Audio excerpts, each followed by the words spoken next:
A atração a seguir é recomendada para todas as idades.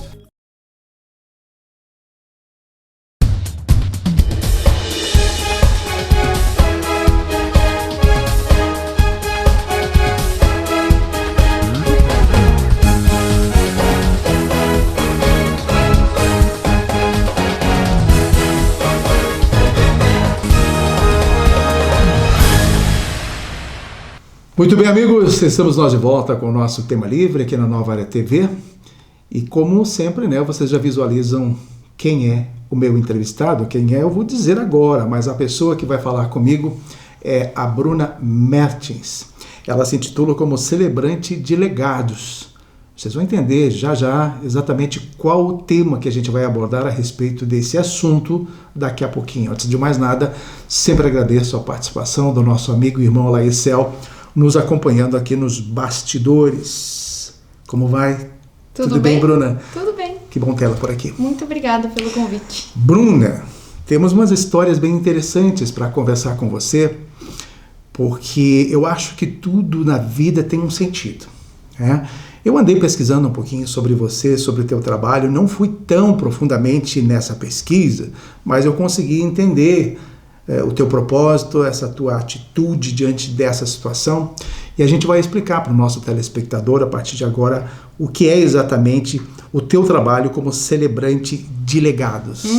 Pode começar a explicar. É um nome que já desperta curiosidade. Desperta, né? sim, claro. Celebrante de legados.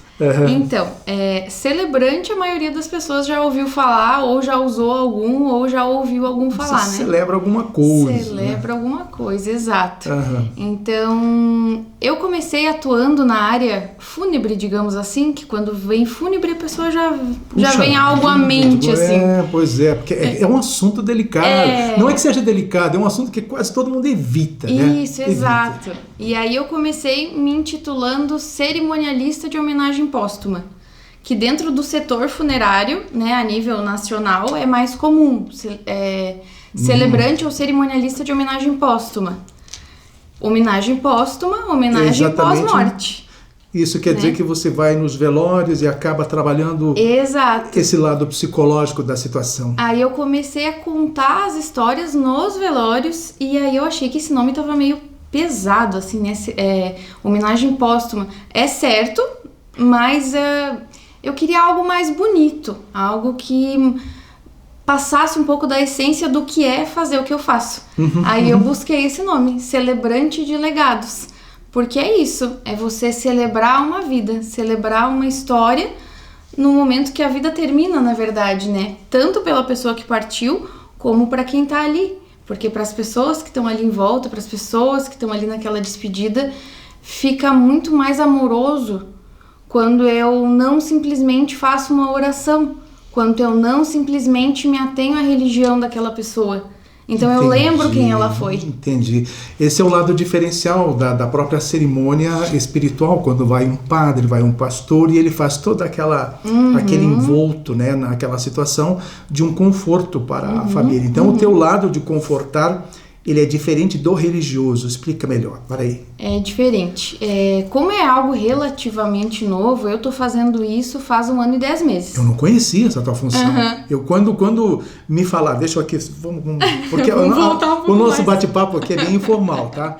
Quando pediram para que eu divulgasse um jantar, que depois a gente vai falar sobre esse jantar, a respeito desta situação, eu digo, mas que história? Eu digo, eu vou ter que divulgar um jantar no meu blog. Eu digo, mas não, para esse jantar tem algo diferente. É algo novo. Daí eu fui atrás. E aí então chegamos ao que nós estamos falando agora. Tá, cortei teu bate-papo. Explica então essa tua parte histórica, então, que você achou e que agora você está implantando, que você está começando, e que isso é novo realmente. Vamos tentar explicar. Eu até fui recentemente para São Paulo fazer um curso. Olha aí. É o único curso do setor no Brasil e dá uma certificação internacional.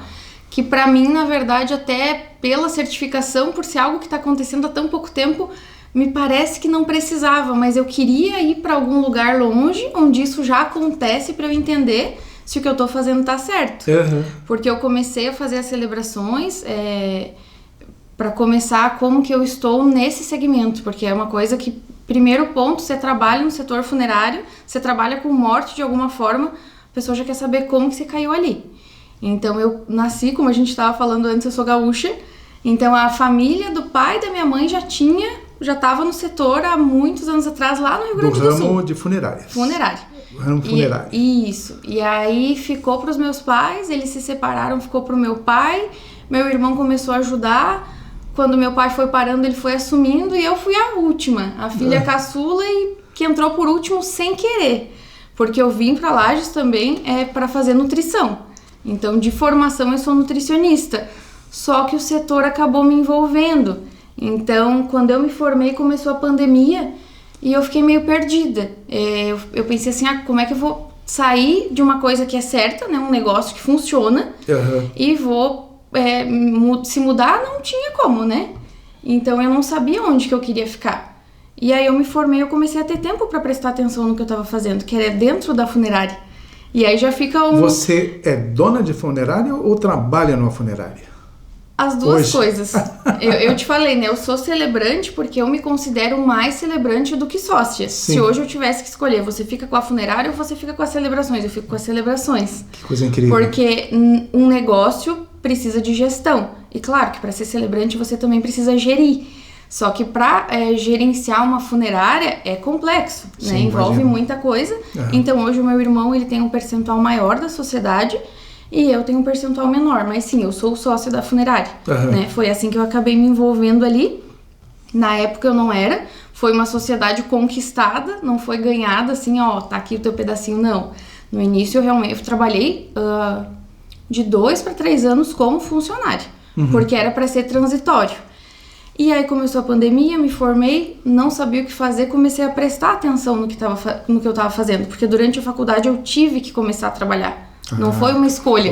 Claro. Foi uma necessidade. É uma sobrevivência, né? Exato. Não tem outro jeito. E aí, depois que eu aprendi a atender, porque foi um tempo até eu aprender a atender do jeito ideal, que eu sou meio chata, eu sou meio criteriosa. Então eu queria não só atender bem, não só ser educada, eu queria mais. E foi um tempo, porque eu era muito sentimental, eu ainda, até acho que eu ainda sou. Eu imagino aí, então, nesse caso, você na hora de atender um cliente, né, porque não tem como não chamar dessa forma, mas quando você vai atender, prestar esse serviço, você parece que se introduz na situação da pessoa, você sente o pesar dessas pessoas. Exato. E aí, então, que acabou mexendo contigo. E aí, depois de atender por um tempo, eu perguntei pro meu irmão, mas o que a gente podia fazer de diferente? E ele é mais de ficar aqui, eu já sou mais curiosa, eu vou indo, vou buscando, vou procurando. Aí um dia ele me falou, tem pessoas em outros lugares que contam a história. Eu morria de medo de falar em Mas público. essa história é contada em função da vida da pessoa, tu pesquisa, ou você conta outras histórias Não, é parecidas? da pessoa. Ele me jogou a informação assim, tem funerárias que tem alguém que conta a história da pessoa. Daí tu pesquisa a história de quem faleceu. Só que eu não falava em público, eu morria de medo. Imagina. Aí quando ele me falou, eu fiquei bem quietinha, porque, bom, se eu disser que eu vou, eu tenho que ir, né? Eu sou assim, eu sou meio teimosa. Se eu disser que eu vou, eu tenho que ir, não dá pra voltar atrás. Eu fiquei bem quietinha. Aí eu fui fazer um curso de oratória, o primeiro curso que eu fiz foi horrível. Eu acho que eu desaprendi a falar, foi péssimo. Mas eu pensei, não, tem que ter um jeito. Aí eu conversei com um conhecido do setor lá do norte, que me encaminhou para uma mulher que trabalha com acolhimento, que eu falei para ela, eu disse que eu preciso que alguém me ensine a falar, que entenda as particularidades do setor. Entendi. Então eu fiz um curso de acolhimento com base de oratória. E aí eu comecei a testar. E como as famílias estão recebendo essa novidade da historiação, da história? Da celebração, né? Da celebração. Quando eu converso com a família, que eu explico o que é e o significado, eu consigo convencer muito mais, porque eu já fiz, acho que mais de 100. Então eu já vi o resultado na prática. Porque de primeiro momento, quando fala, é o momento que você tem que tomar tantas decisões que é difícil você parar para entender. Então, assim, às vezes a informação, a pessoa não consegue, não tem tempo suficiente para processar e entender. Agora, e às vezes tem uma pessoa envolvida, às vezes tem 3, 4, 5, depende da família, depende do contexto. Quando tem alguém que tá com ou um pouco mais calmo, ou que estão dividindo tarefas e eu consigo parar e olhar para a pessoa, ou até mesmo pelo WhatsApp, e a pessoa entende o que é e aceita, na hora os resultados são maravilhosos. Porque Porque as pessoas ficam muito gratas, os pastores, Caramba, padres... eu fui em muitos velórios, eu nunca vi nem ouvi algo parecido. Então vamos ir. Eu vou te acompanhar, você me avisa, eu vou, se uma hora dessa, acompanhar. E a gente vai trabalhar um pouco mais esse conteúdo, porque me despertou realmente uma curiosidade. E eu digo, puxa vida, vamos avançar mais, vamos levar para a televisão, vamos levar... Não, porque você pediu para que eu falasse um pouquinho sobre o jantar no meu blog. Mas aí eu vi a profundidade da história, não era só simples convidar para uma janta, porque não é comum eu também trazer para o meu blog um assunto assim, venha jantar. O meu assunto é mais política, é mais assuntos de economia, eu trabalho assim estadualmente, as coisas, mas as causas às vezes a gente sempre se abre para elas, né? E eu procuro então influenciar através dos meus espaços. Aí então tive a iniciativa de te trazer aqui para o nosso programa e a gente vai continuar então esse bate-papo só depois do intervalo. Nós temos 2 longos minutos pela frente, tá bom? Muito bem. Legal, gente, depois do intervalo a gente retoma esse bate-papo. Até já. Pra você, Nova Era TV. Pra você, Nova Era TV. Pra você, Nova Era TV. Só pra você. É pra você que estamos a todo momento, vivendo intensamente cada sentimento. É pra você que estamos em todo lugar. É a vida que acontece, a magia está no ar. Nova Era TV.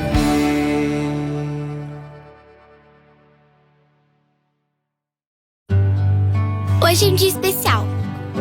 Vou visitar a minha avó. É tão bom relembrar nossas conversas, os conselhos, tudo que ela me ensinou. As receitas especiais, aquele colo que só ela tinha. Mas o que me deixa feliz é saber que elas têm um lugar lindo, cheio de cores e vida. Você sempre será importante para alguém. Pense nisso. Parque da Saudade. Muito bem, gente, estamos de volta com a segunda parte do nosso bate-papo aqui no Tema Livre, com esse bate-papo com a Bruna Mertens, celebrante de legados. Está aí uma novidade, então, que nós estamos apresentando a vocês.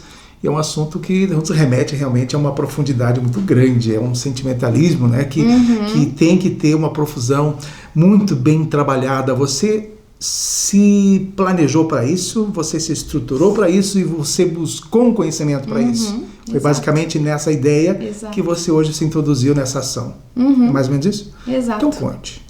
Vai contando que eu vou te fazer outras perguntinhas depois, porque nós vamos falar também até sobre o luto do pet, são coisas que acontecem na nossa vida. Então, tá, como eu falava antes, então busquei alguém do setor para que eu pegasse o técnico e o sentimental e conseguisse lidar com o meu próprio sentimento.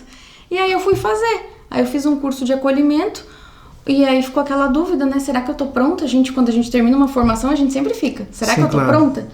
Só que é um momento que não tem espaço para erro. Dá pra imaginar você chegar num velório, às vezes um monte de gente estranha e você começar a falar... E aí eu conversei com a minha mentora, com a minha professora, eu falei pra ela que eu ia escolher uma família que eu já atendesse, porque hoje eu me divido, né, como tu perguntou, tu é celebrante ou tu é sócia, tu é gestora? Eu fico, em alguns momentos eu atendo, hoje inclusive eu trabalho no escritório, né, eu tenho um plantão hoje, eu falei pra ela, quando eu atender uma família que eu ver que aquela família tá um pouco mais tranquila, ou que ela tá receptiva, eu vou oferecer ali. Porque aí não pego uma pessoa estranha, né? E foi assim. Aí eu fui até a capela, expliquei o que eu fazia, tremendo, mas tremendo assim, com postura.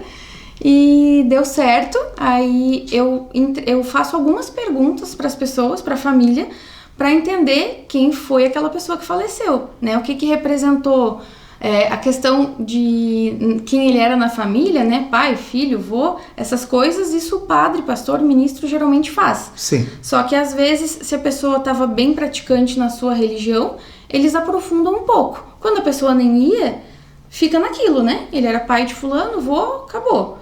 E eu busco algumas informações mais pessoais. Com o que ele trabalhava, o que ele estudou, ele fez algum trabalho social, o que ele gostava, ele ou ela, enfim, né? E aí, quando tá lá no momento da celebração, eu sempre falo para as famílias e para quem me acompanha no Instagram, o meu trabalho, ele não anula o trabalho do líder religioso e ele também não obriga. Então, às vezes, a própria família não está indo na igreja. E a parte de procurar o líder religioso, eu acho que com qualquer funerária aqui em Lages, é da família. A família que tem que buscar essa pessoa. Claro. Então, às vezes, vai ter você que vai falar. A gente é católico. Não tô com vontade de ir atrás do padre, não tenho condição. Você lê um pedacinho da Bíblia para nós? Aí eu leio. Então, assim, eu posso me ater à parte pessoal, se for do desejo da família, se vai ter o líder religioso, então eu complemento. Se bem que o teu trabalho não é tão ligado só à religião, ele traz uma outra perspectiva histórica do acontecimento, do fato do velório, né? Exato. Daquela cerimônia em si. O meu foco, eu sempre falo que são homenagens pessoais e personalizadas, e o pessoal para a pessoa e para a família. Então, é uma forma diferente de falar de luto.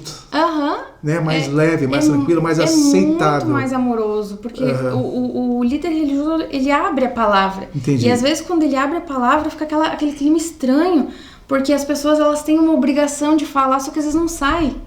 Não é por mal, é porque não sai. E vem aí o luto do pet também, nós conversamos um pouquinho antes, e também é uma questão, as pessoas sentem muito a falta do animal. Sim. Eu já perdi meus animaizinhos também, a gente sente. Demais. Você convive 8, 10, 12 anos com um bichinho, de repente a ausência dele toca, né? Principalmente quando ele morre, então é triste. Isso também há uma preparação em cima disso, como fazer? Se a gente for pensar no luto, né, no luto, para começar o luto, o que é o luto? O luto é o rompimento de um vínculo importante. Então, na verdade, até um término de um casamento pode gerar um luto. A saída de um emprego de muito tempo pode gerar o luto. E isso é menos falado ainda. Agora, o luto por morte... O luto tem vários conceitos, então são só segmentados. Isso, todo rompimento de algo importante para você vai te gerar um luto. Só que a gente tá com tanta pressa para tudo que a gente nem olha para isso.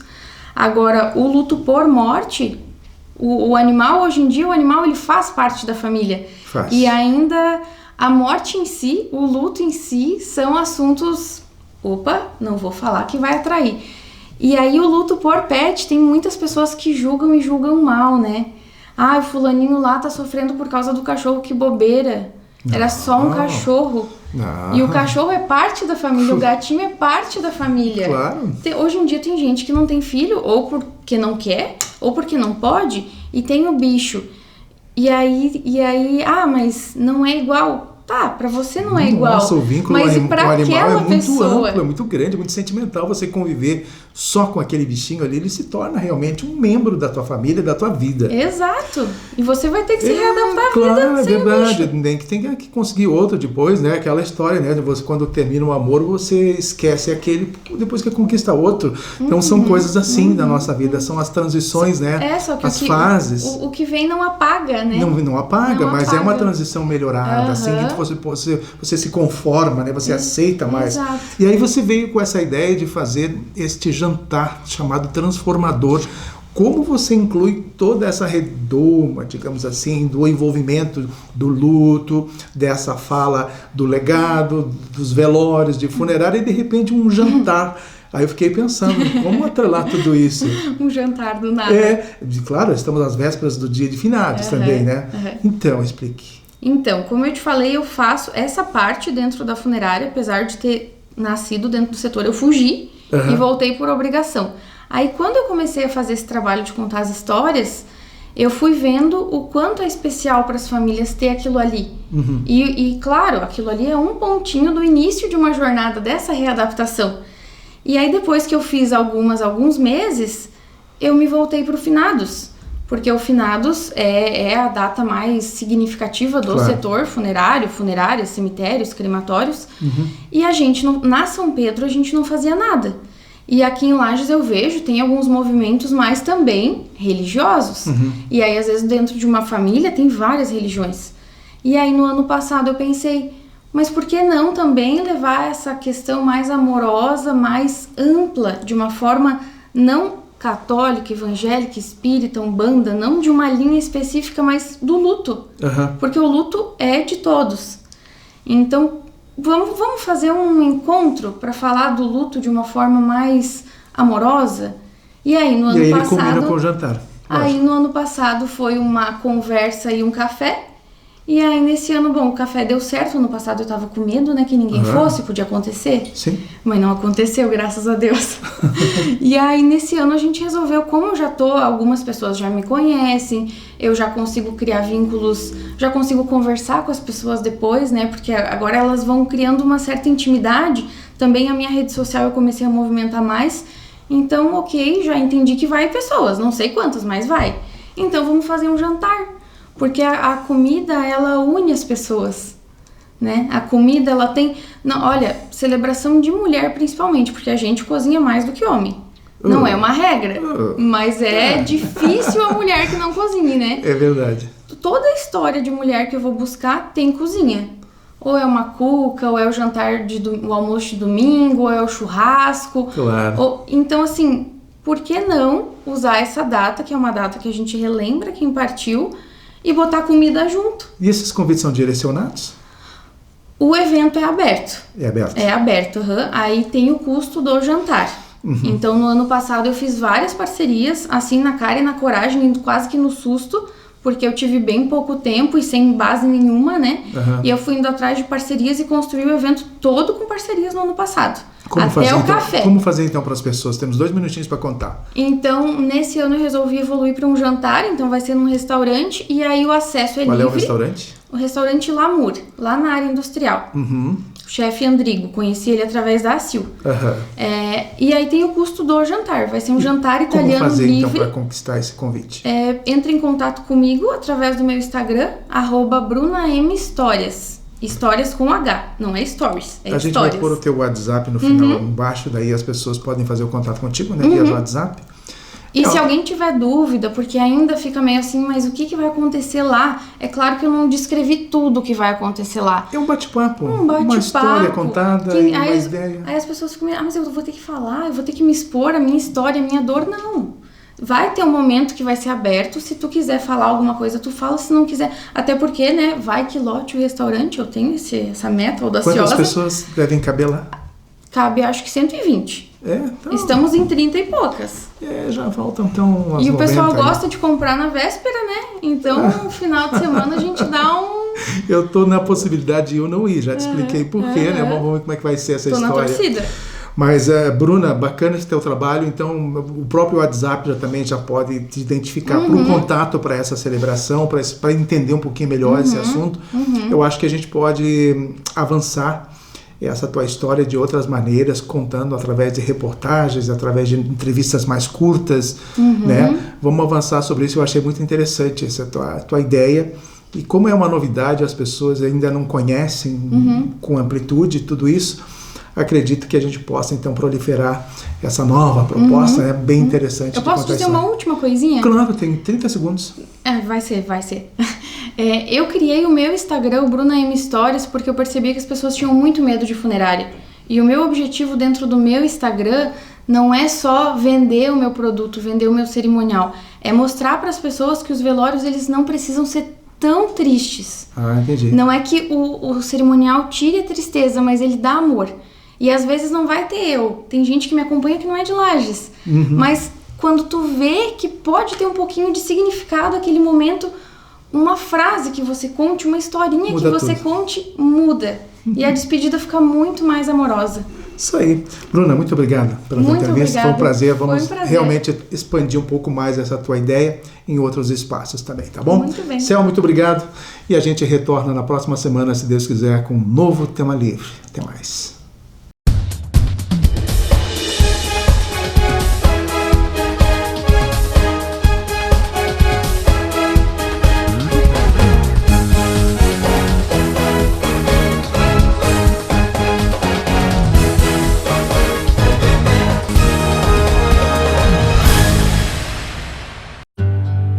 Hoje é um dia especial.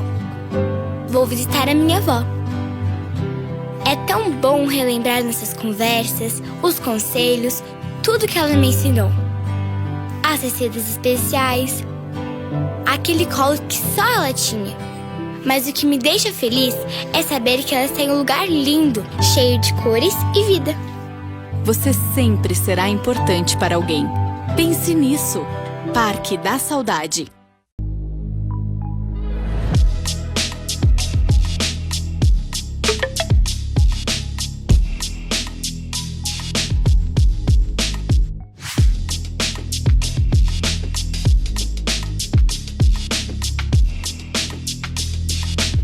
Você tem medo da morte? Muita gente tem. Você sabe, as pessoas me perguntam se eu tenho medo da morte. E eu escrevi um livro, escrevi A Morte na Visão do Espiritismo, que aliás é um livro que você pode comprar aqui, na editora Mundo Maior. 100% dos direitos autorais deste livro vão para as casas André Luiz, ajuda um monte de gente, ajuda a atender um monte de gente que lá está. Mas a pergunta é, você tem medo da morte? Eu tenho medo da morte? Olha, eu não sei se eu tenho medo da morte, mas eu tenho estudado muito a morte, vendo como é que o Espiritismo compreende a morte. Isso tem me ajudado bastante a não temer a morte.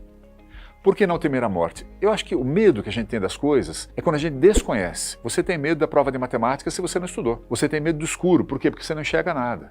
E como é que você para de ter medo das coisas, como por exemplo a prova de matemática ou o escuro? Bom, prova de matemática você estuda, aí você tem menos medo. O escuro você acende a luz. E quando você enxerga as coisas, fala, não tem nada para temer aqui. Mesmíssima coisa se aplica à morte.